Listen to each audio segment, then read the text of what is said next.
আচ্ছা, ওটা হচ্ছে তাহলে অ্যাডজাস্টমেন্ট নব। আচ্ছা, এদিকে একটু ঘোরাও, দেখাও প্রেসার গেজটা। না, প্রেসার গেজ উল্টো দিকে হয়ে যাচ্ছে। হ্যাঁ, এটা হচ্ছে প্রেসার গেজ, তাই তো?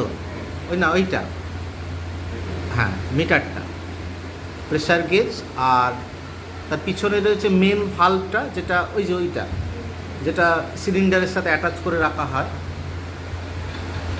আর এদিকে রয়েছে উপরে হচ্ছে যেটা ফ্লো মিটার।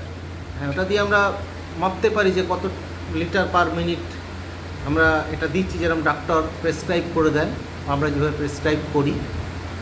আর নিচে হচ্ছে হিউমিডিফায়ার। ওই যে বটলটা আছে, ওটা দেখাও, বটলটা হচ্ছে হিউমিডিফায়ার। হ্যাঁ, ওর মধ্যে 1/3 জল দিয়ে, অর্থাৎ তোমার স্টেরাইল ওয়াটার দিয়ে আমরা হিউমিডিফাইড করে অক্সিজেনটাকে মানে শরীরের মধ্যে পাঠাই। কারণ শুকনো অক্সিজেন দিলে পেশেন্টের ইরিটেশন হবে, প্রবলেম হবে, কাশি কাফিং শুরু হতে পারে, নাও নিতে পারে। সেই জন্য আমরা ভিজে ভাব যেটা যেটা আমরা ময়েশ্চার থেকে নিই আর কি, সেইভাবেই এ করি। একবার এটা মুখের দিকে দেখাও, এটা ঘোরাও এরমভাবে, না এটা ঘোরাও, হ্যাঁ ঘোরাও, হ্যাঁ ঘোরাও, রিভাব করো, হ্যাঁ, ব্যাস ঠিক আছে।